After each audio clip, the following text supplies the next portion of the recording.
قال النبي صلى الله عليه وسلم الصلاة عماد الدين. وقال رسول الله صلى الله عليه وسلم الدعاء مخ العبادة. اللهم صل على محمد وعلى آل محمد كما صليت على إبراهيم وعلى آل إبراهيم إنك حميد مجيد. اللهم بارك على محمد وعلى آل محمد كما باركت على إبراهيم وعلى آل إبراهيم إنك حميد مجيد.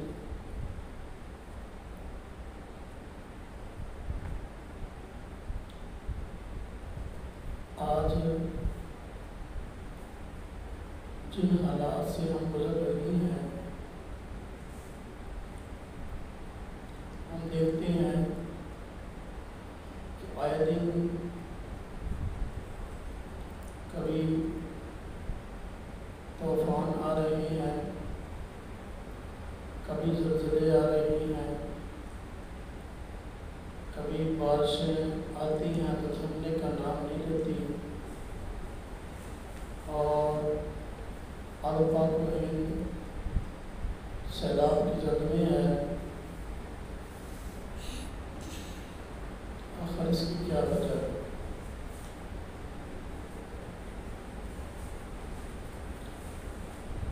یہ آفات کیوں آ رہی ہیں؟ ان آفات کے آنے کا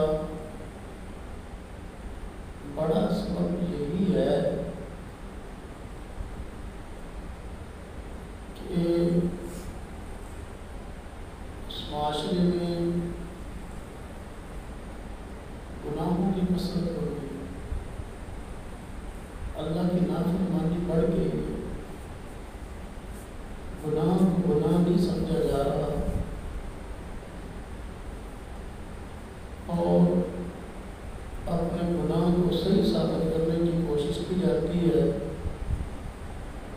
بے حیائی کو عروج ہو رہا ہے.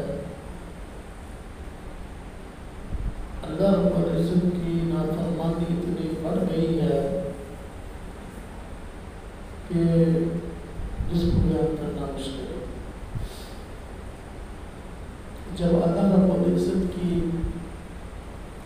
نافرمانی بہت بڑھ جاتی ہے تو پھر اللہ پاک کی طرف سے آفات آتی ہے، مصیبت آتی ہے، پریشانیاں آتی ہیں.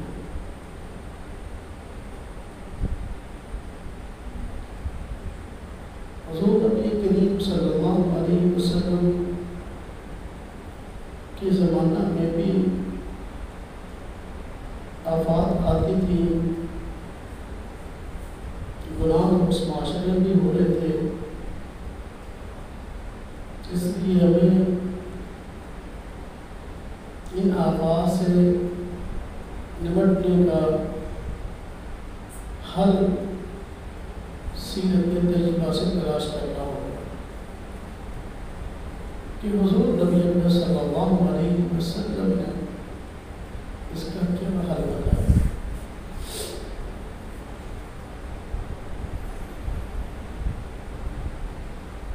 آپ صلی اللہ علیہ وسلم نے زندگی کے ہر موڑ پر انسانیت کی رہنمائی کی ہے. یقیناً آفات سے نمٹنے کا بھی کوئی طریقہ کار بتایا ہوگا. وہ طریقہ کار کیا ہے؟ وہ طریقہ کار ہے اللہ رب العزت سے استغفار اور توبہ،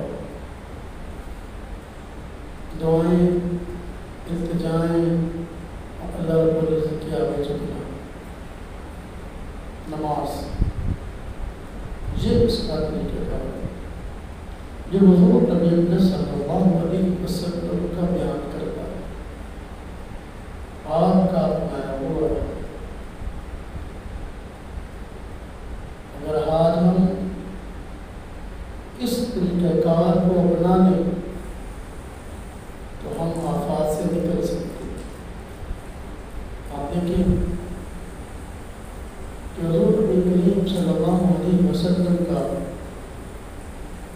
مختلف آفات سے نمٹنے کا طریقہ کار تھا، یہی دعا، استغفار اور نماز ہے۔ یہ اللہ رب العزت کو منانے کا ایک بہترین ذریعہ ہے۔ احادیث کی کتب میں لکھا ہے جب کبھی آندھی آتی، کبھی طوفان آتا، حضور نبی کریم صلی اللہ علیہ وسلم وہ مسجد میں آتے اور نماز ادا فرماتے، استغفار فرماتے، دعائیں کرتے، آندھی اور طوفان ٹل جاتے۔ جہاد ہے، جب کبھی آندھی آتی، کبھی طوفان آتا، حضور نبی کریم صلی اللہ علیہ وسلم کا طریقہ کار یہ تھا کہ آپ صلی اللہ علیہ وسلم نماز کی طرف متوجہ ہو جایا کرتے تھے اور نماز ادا فرماتے، اللہ پاک سے استغفار فرماتے، اللہ پاک سے التجائیں فرماتے، مناجات کرتے، صحابہ کرام کو اس کی ترغیب دیتے، اہل بیت کو اس کی ترغیب دیتے، ان حضرات کا بھی یہی طریقہ کار تھا کہ ایسے موقع پر دعائیں کی جاتی، استغفار کی جاتی، نماز پڑھتی، نماز کی طرف متوجہ۔ اللہ رب العزت نے خود قرآن کریم میں فرمایا کہ مصیبت سے نمٹنے کا طریقہ کیا ہے؟ یا ایھا الذین آمنوا اصبروا، یا ایھا الذین آمنوا استعینوا بالصبر والصلاۃ۔ ایمان والو مدد چاہو صبر سے اور نماز سے۔ جب بھی آفت آئے، مصیبت آئے، پریشانی آئے، حال کیا ہے؟ صبر کیا ہے اور نماز کی طرف متوجہ ہے، رجوع الی اللہ، اللہ کی طرف متوجہ۔ جب کبھی زلزلہ آتا، جب کبھی آندھی آتی، کبھی طوفان آتا، حضور نبی کریم صلی اللہ علیہ وسلم نماز کی طرف متوجہ ہے۔ جی اس کا آج ہمیں بھی اس کی ضرورت ہے۔ آپ صلی اللہ علیہ وسلم کے زمانہ میں بسا اوقات قحط آ جاتا، کھانے پینے کی اشیاء کی قلت ہو جاتی، بارشیں نہ پڑتی تھی، لوگ پریشان ہو جاتے، جانور بھوکے مرنا شروع ہو جاتے، فاتح آتے، لوگ بھوکے مر رہے ہوتے، تو حضور نبی کریم صلی اللہ علیہ وسلم کے پاس آتے، آپ صلی اللہ علیہ وسلم دعا کرتے اور مسلمانوں کو بھی دعا کی دیتے، اور بس اوقات استسقاء کی نماز بھی پڑھتے۔ استسقاء کا معنی اللہ پاک سے بارش مانگنا۔ کہاں مصیبت پڑتا ہے عام طور پہ؟ جب بارشیں کم ہو تو فصلیں کم ہوتی ہیں، فصلیں کم ہو خوراک کی قلت ہوتی ہے، خوراک کی قلت کی وجہ سے تو حضور نبی کریم صلی اللہ علیہ وسلم کے پاس آ کر صحابہ کرام دعاؤں کے لیے عرض کرتے، آپ صلی اللہ علیہ وسلم دعا فرماتے اور مسابقات نماز کے لیے فرماتے۔ اگرچہ ہر مرتبہ نماز کا معمول نہیں تھا استسقاء کے لیے، لیکن دعا تو باہر کیا ضرور کی ہے۔ وجود اللہ کا حاصل یہی ہے تحت کے موقع پر یا دعا یا نماز۔ ایک وقت ایسا ہوا کہ حضور نبی کریم صلی اللہ علیہ وسلم تحت کے دنوں میں جمعۃ المبارک کا خطبہ ارشاد فرما رہے تھے، اور اس کے دوران ایک دیہاتی آدمی آیا اور اس نے آ کر عرض کیا، یا رسول اللہ صلی اللہ علیہ وسلم، تاپ پڑ گیا، فردو روز کے شیعہ نہیں ہیں، بندے اور جانور بھوکے مر رہے ہیں، آپ اللہ رب العزت سے دعا فرمائیں کہ اللہ پاک اس رات کو دور کر دے، بارش کر دے۔ حضور نبی کریم صلی اللہ علیہ وسلم نے بارش کے لیے دعا فرمائی۔ اسی وقت خطبہ کے دوران بارش کے لیے دعا فرمائی۔ یہ بھی استسقاء کا طریقہ ہے، دعا آپ نے دعا فرمائی، یا اللہ اور رحمت والے بارش کا فرمائی، بارش کے لیے دعا فرمائی۔ تو صحابہ کرام فرماتے ہیں کہ اس دن جب ہم جمعہ کی نماز پڑھ کے مسجد نبوی سے نکل رہے تھے تو اسی وقت بارش چھم چھم برس رہی تھی۔ یہ چیز ہے کہ اسی وقت بارش ہو رہی تھی۔ حضور نبی کریم صلی اللہ علیہ وسلم آفات کے موقع پر اپنی امت کو رجوع اللہ سکھا رہے ہیں کہ میں دعا میں مشغول ہو جاؤ، نماز میں مشغول ہو جاؤ۔ یہ چیز کہتے ہیں پورا ہفتہ بارش پڑ گئی، پورا ہفتہ بارش پڑ گئی۔ اگلا جمعہ آیا، آپ جمعہ خطبہ ارشاد فرما رہے تھے، وہی دیہاتی آدمی دوبارہ آیا اور آ کر عرض کرنے لگا، یا رسول اللہ صلی اللہ علیہ وسلم، اس طرح یہ بارش نہیں ہو رہی، کار پڑ گیا، اس کا حل حضور اللہ ہے، اللہ پاک سے دعا استغفار ہے، نماز ہے۔ اگر بارش زیادہ پڑ رہی ہے تو اس کا حل بھی دعا استغفار ہے۔ تو وہی دیہاتی ہے اور آپ نے عرض کیا، رسول اللہ صلی اللہ علیہ وسلم، بارشیں بڑی ہو رہی ہیں، وہ بارشوں کی وجہ سے بڑا نقصان ہو رہا ہے۔ مفہوم عرض کر رہا ہوں کہ ہمارے مکانوں کو نقصان پہنچ رہا ہے اور چیزوں کو نقصان پہنچ رہا ہے، تو آپ دعا فرما دیجیے اللہ پاک بارش کو روک دے۔ تو حضور نبی کریم صلی اللہ علیہ وسلم پھر دعا آپ فرمائیے، ہماری کیا ہے، اب ہمارے اوپر بارش نہ فرمائیے، ہاں ہمارے جہاں ضرورت ہے وہاں فرمائیے ہمارے اوپر۔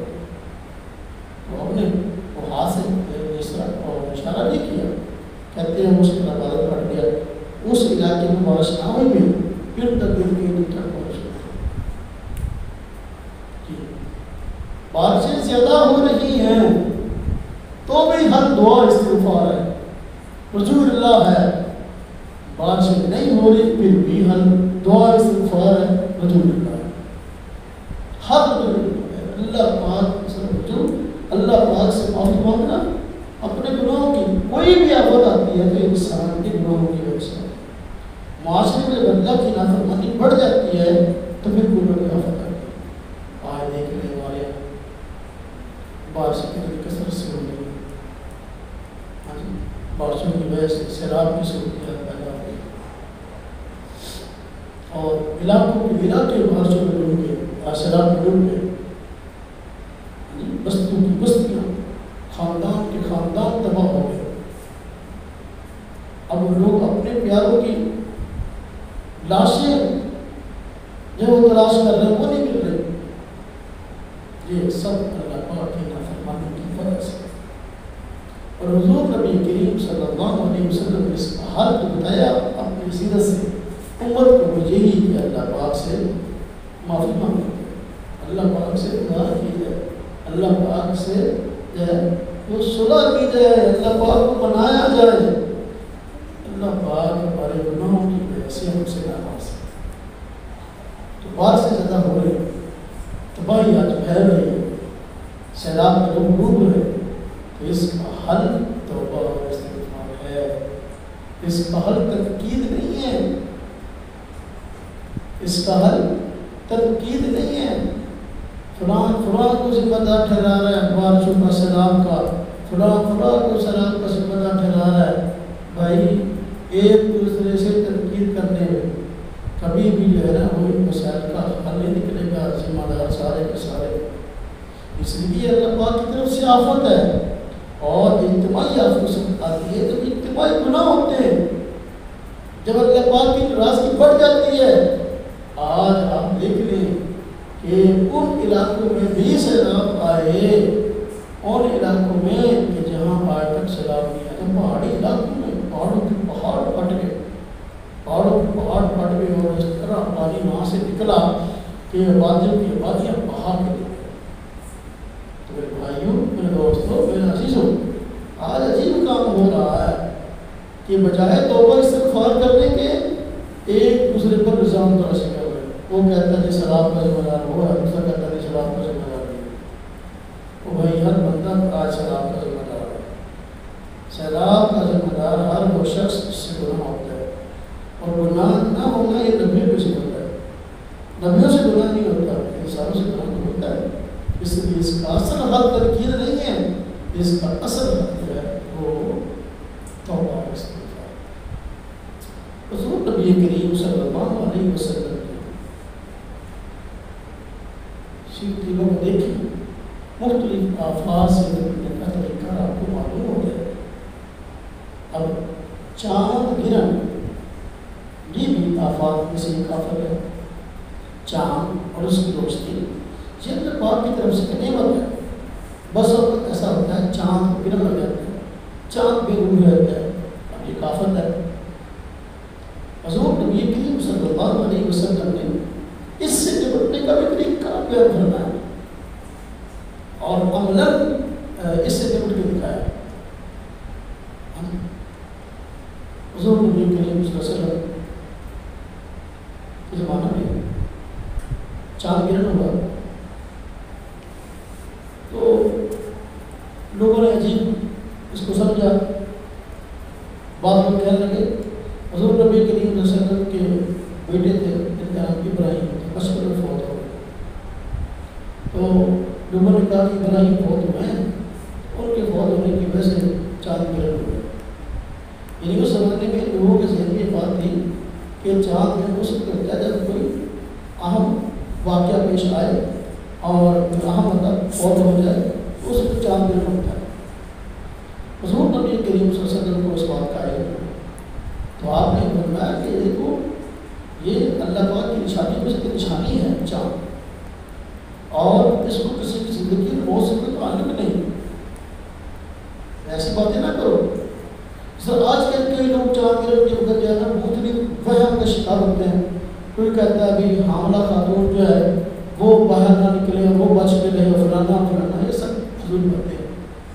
چاند گرہن کا ہونا ایک اجتماعی آفت ہے، اور اس اجتماعی آفت سے نپٹنے کا طریقہ کیا ہے؟ حضور نبی کریم صلی اللہ علیہ وسلم نے آپ نے اس طریقہ سے پیش کیا، وہ کیا کہ ہم اللہ کی توجہ کریں، توبہ استغفار کریں۔ آپ صلی اللہ علیہ وسلم نے چاند گرہن کے موقع پر اجتماعی نماز کا اہتمام نہیں فرمایا، لیکن انفرادی طور پر آپ نے نماز ادا فرمایا۔ اجتماعی نماز کا اہتمام کیوں نہیں فرمایا؟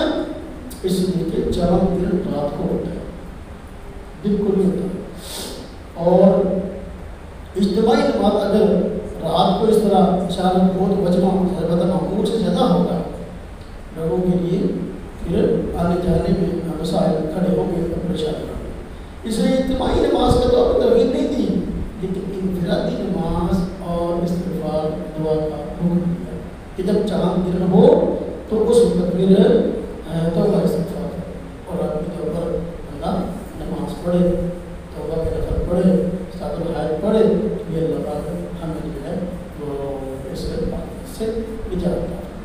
آپ صلی اللہ علیہ وسلم کا یہی طریقہ ہے۔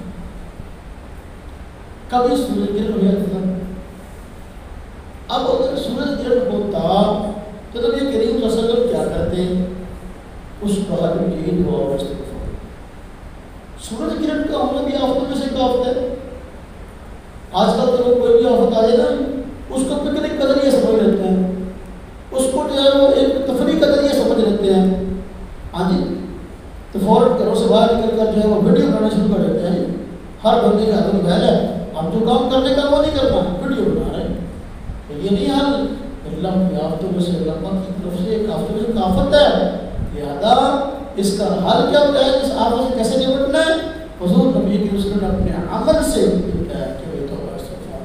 اور اجتماعی طور پر اگر معاملہ سمجھ میں آ رہا ہے کہ بھائی چاند گرہن ہوا, آسمان گرہن ہوا ہے, تو بھائی نماز پڑھنے کا موقع اجتماعی طور پر سورج گرہن کی نماز پڑھیے, سورج گرہن کی نماز پڑھیے. تو اس کے لیے کھلے میدان میں لوگ جمع ہو, جس طرح عید کی نماز کے لیے کھلے میدان میں جمع ہوتے ہیں, اور اجتماعی طور پر توبہ استغفار کریں اور سورج گرہن کی نماز پڑھے. تو اس وقت تک نماز کے بعد دعاؤں میں امام لوگوں کو مشغول رکھے جب تک سورج گرہن چھٹ نہیں جاتا اور سورج اپنے معمول پر نہیں آ جاتا, روشن نہیں ہوتا, اس وقت تک لوگ توبہ استغفار میں مشغول رہتے ہیں. یہ حضور نبی کریم صلی اللہ علیہ وسلم کا طریقہ ہے آفتوں سے نمٹنے کا. تو سورج گرہن بھی ایک آفت ہے, اس سے نمٹنے کا جو آپ نے طریقہ ارشاد فرمایا وہ یہ کہ لوگ توبہ استغفار میں لگ جائیں, نماز ادا کریں. نماز ادا کرنے کے بعد اسی کھلے میدان میں جہاں نماز ادا کی ہے جی, تو وہیں سب لوگ دعا استغفار میں مشغول رہے اس وقت تک جب تک کہ سورج اپنا روشن نہیں جاتا, گرہن ختم نہیں ہوتا. یہ حل ہے آپ کو سمجھو جو حضور نبی کریم صلی اللہ علیہ وسلم کا بیان ہے. اسی طرح اگر کبھی سورج گرہن کے علاوہ کوئی اور آفت ہے, مثلا دشمن کے حملہ کا خوف, آپ کو اطلاع ملتی ہے کہ کوئی دشمن ہم پر حملہ کرنا چاہتا ہے اور بہت بڑی فوج لے کر ہمارے اوپر حملہ آور ہے, تو حضور نبی کریم صلی اللہ علیہ وسلم اس موقع پر کیا کرتے ہیں؟ پھر وہی رجوع اللہ, توبہ استغفار, اللہ پاک سے مناجات اور نماز کی طرف متوجہ ہوتے ہیں. آپ دیکھ لیں جنگ بدر کے موقع پر کہ مسلمان تعداد میں بہت کم تھے اور کفار کی تعداد بہت زیادہ. تو حضور نبی کریم صلی اللہ علیہ وسلم رات کے وقت جب کافر سامنے ہوئے, رات کے وقت التجاؤں میں دعاؤں میں مشغول ہیں, اللہ پاک سے گر گڑا کر دعائیں کر رہے ہیں, یا بارک اللہ مسلمانوں کی حفاظت. یہ دیکھیے یہی مومن کا ہتھیار ہے. حضور نبی کریم صلی اللہ علیہ وسلم کو ارشاد فرمایا الدعاء کو جو ہے وہ مخل عبادت, یہ عبادت کا منظر ہے. اور اس کو صلاح المومن بھی فرمایا کہ مومن کا ہتھیار ہے. کافر بھروسہ تلوار پہ کرتا ہے, تیر پہ کرتا ہے اور اسلحے پہ کرتا ہے, مسلمان وہ بھروسہ کرتا ہے اپنے رب پر اور اپنی التجاؤں پر اس نے اپنے رب کے آگے رکھی. حفاظ کرنے کا کیا تو اللہ کیا. تو آپ ساری رات دعاؤں میں مشغول رہے, یہاں تک کہ سیدنا ابوبکر صدیق رضی اللہ عنہ نے دیکھا حضور نبی کریم صلی اللہ علیہ وسلم رو رہے ہیں, گڑ گڑا رہے ہیں, بڑا عقل لگ گیا. تو آپ نے آ کر حضور نبی کریم صلی اللہ علیہ وسلم کو تسلی دی اور فرمایا یا رسول اللہ صلی اللہ علیہ وسلم آپ بہت اللہ کے آگے ہو چکے ہیں. تو تسلی دی بھی آپ ذرا آرام بھی کر دیں.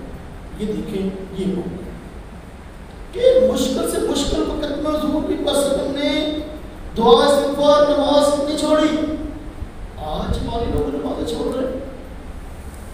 دشمن کا خوف ہے, این جنگ کا موقع ہے, جنگ کا موقع, دشمن حملہ آور ہے, اس وقت بھی نماز چھوڑنے کا حکم نہیں ہے. اگر سب لوگ ایک امام کے پیچھے نماز نہیں پڑھ سکتے, اس کی صورتحال نہیں ہے, ہاں جی, تو ٹولیوں میں پڑھ لیں. اگر ایک امام کے پیچھے پڑھنے کی خواہش ہے، خطرہ شدید ہے، صلاۃ الخوف کا طریقہ ہوتا ہے. صلاۃ الخوف کیا ہے؟ اگر مسافر ہے دو رکعتیں پڑھنی ہیں تو ایک رکعت ایک جماعت پڑھے، دوسری رکعت پڑھے آ کر، یعنی نماز پڑھنے والے دو جماعتوں میں تقسیم ہو جائیں اور آدھی آدھی نماز امام کے پیچھے پڑھے، باقی پھر اپنی جو ہمیں نماز پوری کریں جس طرح پوری جاتی ہے رہی ہوئی. تو خلاصہ یہ ہے کہ جنگ کے موقع پر جب دشمن سر پر ہے اور جان جانے خطرہ ہے، نماز تو اس پر بھی معاف نہیں ہے. آج ہمارے لوگوں کو نماز معاف ہے، ان سے تو بندہ پوچھنے والا نہیں ہے کہ بھائی آپ نے ان آفات کے وقت اپنے آپ میں کیا تبدیلی لائی، کیا کیا آپ نے؟ کچھ. تو خیر دشمن کی حملہ کا خوف ہے. حضور نبی کریم صلی اللہ علیہ وسلم اس وقت میں دعاؤں میں استغفار میں اور نماز میں مشغول پاتے ہیں. جی یہی اس کا مسئلہ ہے کہ جب کبھی دشمن کا خوف ہو، کبھی آفت اس طرح کی آ جائے تو حضور نبی کریم صلی اللہ علیہ وسلم کا حکم تھا کہ آپ دعا استغفار اور نماز میں مشغول ہو جائیں. آج ہم دیکھ رہے ہیں کہ مختلف علاقوں میں جس طرح آج سیلاب ہے، اس طرح مختلف علاقوں میں زلزلے آ رہے ہیں. زلزلے کبھی کسی جگہ پر زلزلہ، کبھی کسی جگہ پر زلزلہ. اب زلزلوں میں کیا ہو رہا ہے؟ علاقوں کے علاقے تباہ اور لوگ زمین پہ دھنس رہے ہیں زلزلوں کی وجہ سے. کتنے واقعات ہو گئے. ترکی میں آیا، یہ ہمارے کشمیر کی طرف آیا، ابھی ادھر کے پی کے میں ابھی کچھ دن پہلے زلزلے کے جھٹکے لگے. اب پتہ نہیں کہاں کہاں یہ معاملہ ہوتا ہے. اب یہ کیا ہے؟ یہ اللہ پاک کی طرف سے آفت ہے. اور حضور نبی کریم صلی اللہ علیہ وسلم نے قرب قیامت زلزلوں کی پیشگوئی فرمائی ہے. ہاں جی کیسا ہوگا؟ زلزلے آئیں گے، لوگ زمین پہ دھنسیں گے. اب یہ آفتوں میں سے ایک آفت ہے، اس کی اطلاع حضور نبی کریم صلی اللہ علیہ وسلم نے دی ہے. اور آپ صلی اللہ علیہ وسلم کا کیا طریقہ آتا ہے ایسے موقع پر کہ آپ صلی اللہ علیہ وسلم اور تو اللہ نماز کی طرف توجہ ہوتے، یہ طریقہ آتا. اور آج ہمارے یہاں زلزلہ آئے تو لوگ وہاں جا کر ویڈیو بنا شروع کرتے. لوگ مر رہے ہیں، یہ ویڈیو بنا کہ کوئی تو استغفار نہیں کہ ہم بچ گئے ہیں اللہ پاک کی طرف سے. ہاں جی مصیبت سے ہم بچ گئے ہیں تو اللہ کا شکر ہے. بجائے اس کے کہ اللہ کا شکر ادا کرے، لیکن آج کیا ہو رہا ہے کہ وہاں پر لوگ ایک چیز کو سیر کر رہے ہیں. جہاں زلزلے جاتے ہیں وہاں پر لوگ سیر کرتے ہیں. یہ عجیب بات، اللہ پاک کو حفاظت فرمائے. اور یہ زلزلے یہ آتے یہ بندوں کو توبہ کی دعوت ہے. یہ بندوں کو توبہ کی دعوت ہے کہ بھائی فلاں اس آفت میں مبتلا ہو گئے، اس کی وجہ سے ہلاک ہو گئے، گھر تباہ ہو گئے، تم لوگ توبہ کر لو. لیکن آج لوگ توبہ کی طرف متوجہ نہیں، آج لوگ توبہ کی طرف متوجہ نہیں ہیں.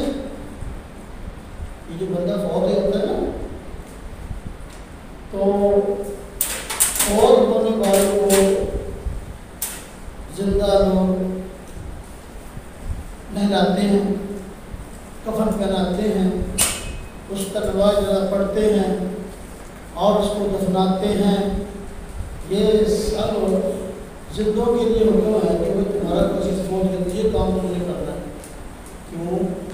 تاکہ اپنی موت یاد آئے، تاکہ اپنی موت یاد آئے کہ بھئی آج یہ دنیا سے گیا ہے، آج اس کی فوتگی کا اعلان ہوا ہے تو بھائی کل کو میرا بھی اعلان ہونے والا. آج یہ پڑا ہے مرا، کل کو میں نے بھی یہاں پڑا. آج اس کو غسل دے رہے ہیں، کل کو مجھے بھی دیا جائے گا. آج اس کا جنازہ پڑھ رہے ہیں، کل کو میرا ٹکڑا جائے گا، آج اس کو دفنا رہے ہیں کل مجھے دفنایا جائے گا۔ یہ اثر میں سنتوں کو جو حکم ہے کہ بھائی فوت ہونے والے کو دفناؤ کفناؤ نہلاؤ، آگے اس کے لیے اجر بھی حضور نبی کریم صلی اللہ علیہ وسلم نے بیان فرمایا ہے، تو اجر کا اجر عبرت کی عبرت ہے۔ حضور نبی کریم صلی اللہ علیہ وسلم میں قبرستان جایا تو اپنی موت یاد آئے گی، لیکن آج لوگوں کو دوسرے کی موت دیکھ کر موت یاد نہیں آتی، بلکہ الٹا ہے لوگ آج تماشبینی میں مبتلا ہے۔ دل بڑے سخت، دل بڑے سخت۔ آج دیکھیں کہ اب سیلاب کی وجہ سے زلزلے آئے ہیں، ابھی سیلاب آیا ہے، لاکھوں لوگ بے گھر ہو گئے ہیں اور ہزاروں لوگ فوت ہو گئے ہیں، ان کی لاشیں تک نہیں مل رہی۔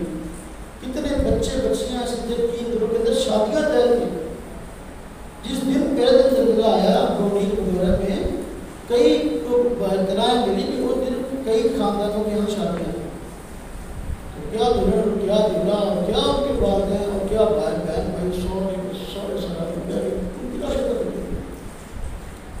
دیکھیں علاقے تباہ ہو رہے ہیں سیلاب کی وجہ سے، گھر چل گیا، مال ضائع ہو گیا، وہ مال جس کی کسی وجہ سے گھٹتا ہے مرتا ہے وہ مال سارے کسی کے جانور تھے تو وہ سیلاب ہو گئے، ہاں جی مر گئے، ہاں جی، اور دکانیں بھی تباہ ہو گئی، گھر بار تباہ ہو گئے، سب کچھ تباہ ہو گیا۔ ہم نے دیکھا اپنی آنکھوں سے کیا جو لوگ زندہ ہیں جو اس آفت سے بچے ہوئے ہیں، آپ بتائیں ان میں سے کتنے لوگوں نے عبرت پڑھی، کتنے لوگوں نے توبہ استغفار کی ہے، مسجدوں کے اندر کتنے لوگوں کے نمازوں کا اضافہ ہوا ہے۔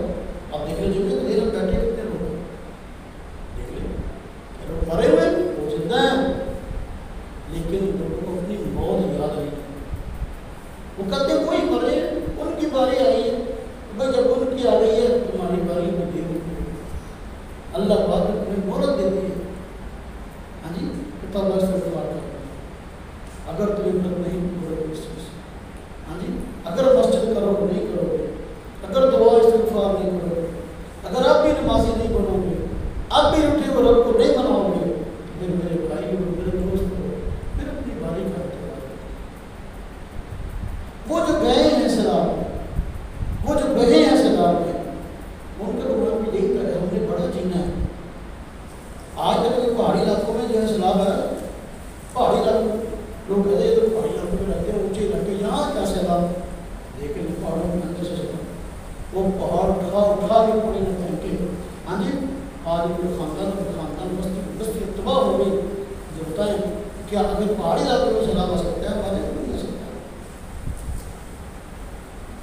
یہ زندوں کے لیے توبہ کی دعوت ہے، اگر زندوں اس سے نہیں پکڑی، ہاں جی ہمارے یہاں جو ہوتا ہے کوئی بندہ مر رہا ہے نا، اس کو بچانے کی بجائے اس کے ساتھ تعاون کی بجائے اس کی ویڈیو بنانا چاہیے، ایک وجہ تڑپ رہا ہے پانی مانگ رہا ہے میرے مجھے پانی کا قطرہ ہی پا کے مر لگا ہے، اس کی ویڈیو بنانا اور پانی کا توڑ نہیں دے گا، یہ چیز اس کا چل رہا ہے۔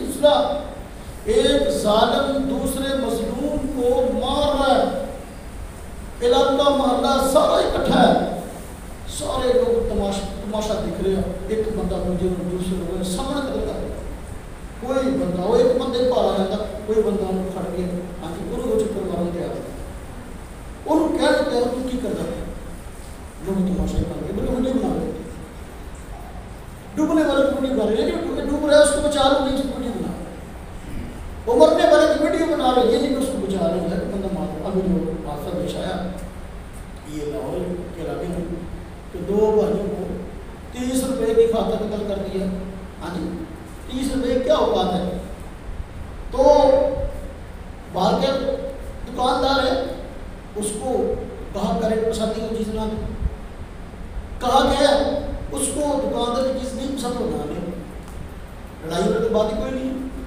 لیکن چلو اگر دو بندے آپس میں لڑ پڑے اپنی بیوقوفی کی وجہ سے تو وہ جو جگہ جگہ لوگ ہوتے ہیں وہ کس لیے ہوتے ہیں، ابھی تو مسلمان بھائی آپس میں لڑ پڑے تو لڑائی کچھ بات ہے، لیے وہ بیٹ لے کے آئے, وہ سر پہ بیٹ مارا, 2 بندے مار دیے اس نے, بیٹ مار, پورا محلہ علاقہ وہاں تماشا لگا ہوا ہے, کھڑے جیسے سرکس لگی تھی, تماشا لگا نا, تو ویڈیو بنا رہے ہیں. دنوں کی حالت ہے, ہم اپنے آپ کو بدلنے کو تیار نہیں ہیں. اتنی آفتیں, اتنی مصیبتیں دیکھنے کے بعد بھی مسجد میں آنے کو جی نہیں چاہتا. مسجد سے آواز تو ہر ہو جاتی ہے, حیا الصلاۃ, حیا الصلاۃ, اور نماز کے لیے کسی خاص بندے کے لیے نہیں ہے. اور جب عموم کے لوگ مسجد میں نماز پڑھنے کے لیے آتے ہیں, صرف ان کے لیے آواز نہیں ہے, یہ سب کے لیے ہے, یہ سب کے لیے ہے. لیکن ایک مسلمان ہو کر, حضور نبی کریم صلی اللہ علیہ وسلم کا امتی ہو کر, ایک بندے کا ذہن اچھا اذان ہو رہی ہے, اچھا فلانا کہتا ہے نماز پڑھ رہی ہے, وہ واسطے میری واسطے, یہ مسلمان ہے, اس کی یہ سوچ ہے. وہ حیا الصلاۃ کا حکم تو ہر مسلمان کے لیے ہے. وہ کہہ رہا ہے حیا الفلاح, آؤ کامیابی کی طرف, آوازیں دے رہا چلا نمازان میں 5 بجے, حیا الفلاح کو نا آؤ کامیابی کی طرف. کیا مطلب ہے؟ اللہ پاک بندے سے کام کروا رہے ہیں. وہ کامیابی میرے کے جھکنے کے اندر ہے. تاڑی دنیا آخرت سنور رہی ہے, میرے کے جھکنا. آ جاؤ. بندہ کہتا ہے اللہ میں ابھی مکھڑی کر کے اگر آ گیا 15-20 منٹ میں دیکھنا جائے گا نا, میرے دن میں ایکڑ پڑ گئی. یعنی وہ کہتا ضیاء سمجھا, وہ کہتا میں اگر اپنی روما چھڑ کے, اپنا پیپر چھڑ کے, اپنا کوئی اور کام چھڑ کے, دکان چھڑ کے آنا, تو میرا کی ہونا 20-25 منٹ کا حج جو ہے نا, میرے دن میں کال پر کچھ پہ گا. یعنی اس کو نقصان سمجھتا ہے. وہ کہنا ایک مسلمان جس کا اللہ پر ایمان ہے, حضور نبی کریم صلی اللہ علیہ وسلم کا اپنے امتی کہتا ہے, اور پوچھو دعوے اتنے بڑے بڑے کہتے ہیں میں تو ہر وقت جان دینے کو تیار ہوں حضور کا, لیکن حکم کیا ہے جب 5 وقت نماز میں بلایا جاتا ہے ہفتے بعد بھی جمعہ پڑھنے کو تیار نہیں ہے.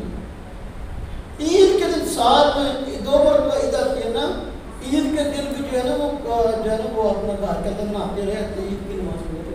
یہ کیا ہے مسلمان ہے, یہ آفتے اور مصیبت جو ہے ہمارے اوپر مسلط ہے. اس کی بڑی وجہ یہ دلوں کا سخت ہو جانا, اور اس کی بڑی وجہ اللہ پاک سے ناراضگی. آج بندہ ہر بندے کہ سمجھتا ہے اور اس کی سوچ ہے یار میرے دوسروں کے ساتھ تعلقات اچھے ہونے چاہیے, کسی نہ بگاڑنی, خطر بندے ہی سوچیں میں کسی نہ بگاڑنی,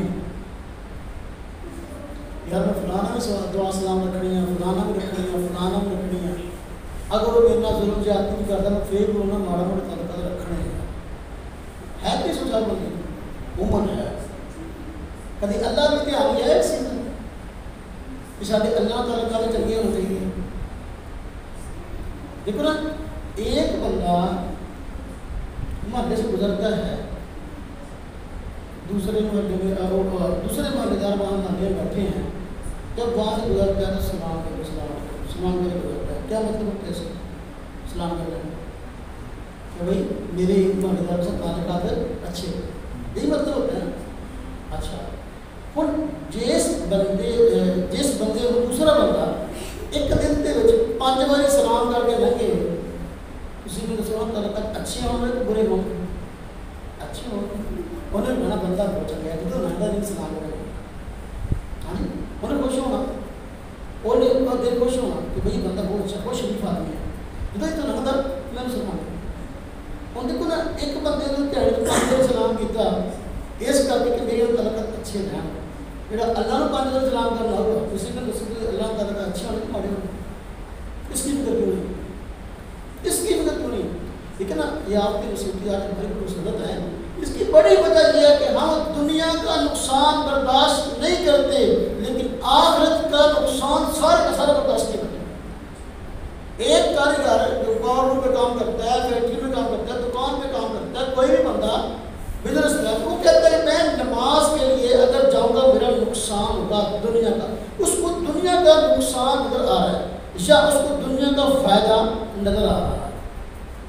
فائدہ کہتا ہے دیہڑی لگاؤں گا تب مجھے پیسے ملنے ہیں, تب مجھے دیہڑی ملنی ہے, تو اس کو پتا ہے کہ بھائی دیہڑی لگانی تک صرف دنیا کا نفع نظر آتا ہے، اس نماز کا نفع ابھی آپ کو سے نظر نہیں آ رہا، اس روزے کا نفع آپ کو سے نظر نہیں آ رہا، اس حج کا، زکات کا، خیرات کا، معاملات کا، یہ نفع آج اپنی آنکھوں سے نظر نہیں آ رہا۔ یہی وجہ ہے کہ آج بندے کو نماز پڑھنے کو، اللہ کی طرف آنے کو دل نہیں چاہیے۔ اگر آج حکومت اعلان کر دے، ویسے ادھر کبھی ہویا نہیں، ویسے تو زیادہ ہو ہی نا، کہ جہاں بندہ 5 بجے کی بعد نماز پڑھے گا، آج ہر نماز 1000 روپیہ ملنا، تو یہ دسو بھی مسجد جگہ ہو یہ مصیبت جنیاں ہے کہ 4-5 گنا ہو پہ اگر اعلان ہوئے دیکھو کہتا چھوڑ ہی اعلان کرتے ہیں کہ جہاں بندہ 5 ٹائم نماز پڑھے گا نا، انہوں ہر نماز 1000 روپیہ ملنا، یہ مسئلہ جگہ۔ لیکن جو مسجد کیوں خالی ہے؟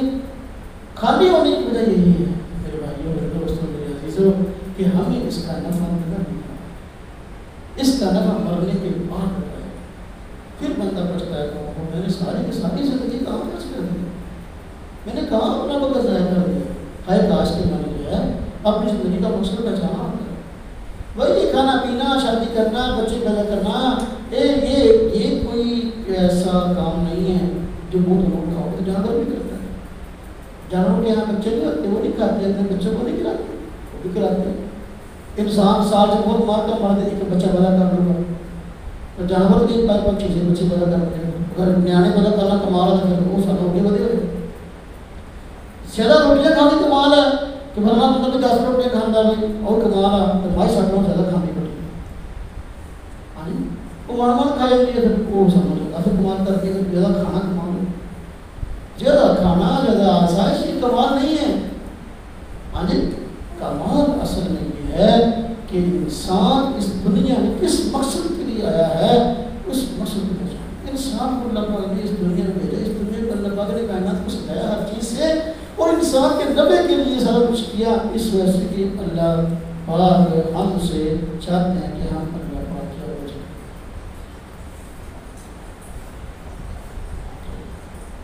یہ 3 چیزوں کا بندہ اہتمام کر لینا تو بندہ کامیاب ہوگا۔ ایک یہ کہ 5 وقت نماز، اس کا اہتمام کرو۔ حدیث میں فرماتا ہے کہ نماز ہے یہ بندے کو بے حیائی اور برے کاموں سے روکتی ہے۔ ان الصلاۃ تنہی عن الفحشاء والمنکر، یہ بندہ 5 وقت نمازی بن گیا نا کہ آخر کار یہ وقت کے ہمارے کا وقت ہے کہ وہ بے حیائی اور برائی سے بچ جائے۔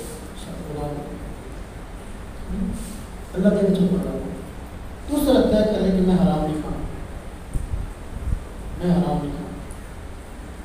تیسرا اپنے اخلاق معاملات اڑے لوگوں میں جانا نہیں، لوگوں سے ہندو کر کے پوری کرنا اتنا کام ہے، اور پوری کی پوری شریعت چلنا آسان ہو جائے گا۔ بھائیو میرے دوست میرے عزیزو، آج یہ جو ہفتیں جو مصیبتیں ہمارے سامنے ہیں اور جس کا ہم شکار ہیں اور پھر بھی ہم عبرت نہیں پکڑ رہے، اس کی بڑی وجہ یہ ہے کہ اللہ کا خوف دل سے نکل گیا، موت کا خوف دل سے نکل گیا۔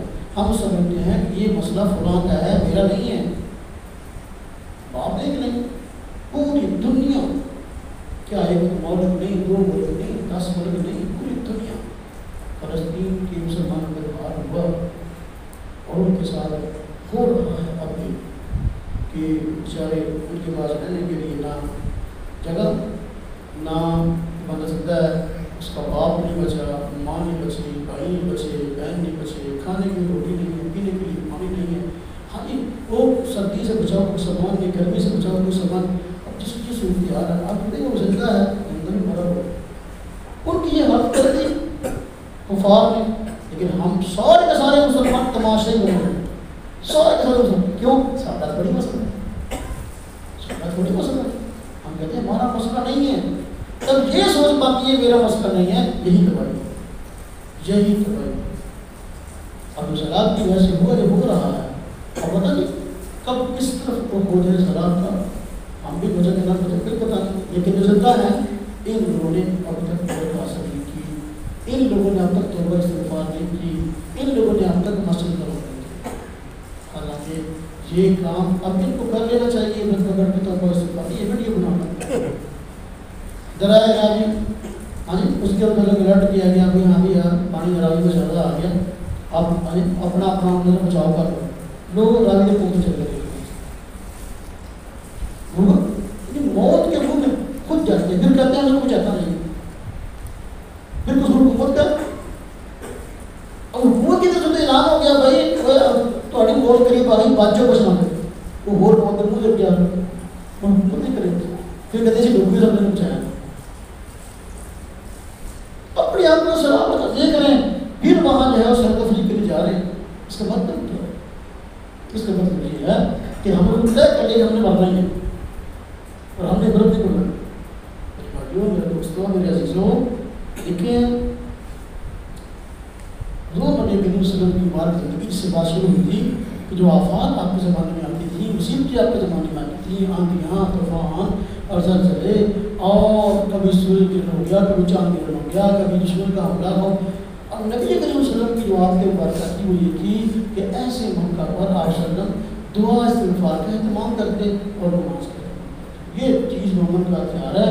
آج جو لوگ سیلاب سے بچے ہوئے ہیں اگر توبہ استغفار کا اہتمام کر لیں، ہاں جی توبہ استغفار کا اہتمام کر لیں، نماز کا اہتمام کر لیں، میرے بھائیوں مسجد کے اندر جگہ نہ ہو، لیکن مسجد اب بھی کھاتے ہیں۔ ہم سمجھتے ہیں ہاں جی فلاں پارٹی والا فلاں پارٹی والا گڈی اندر سیلاب کی وجہ آ گیا، جگہ نہیں وہ فلاں کی وجہ آ گیا، اس لیے ساری ہمارے کو اللہ پاک ہم سب کو توبہ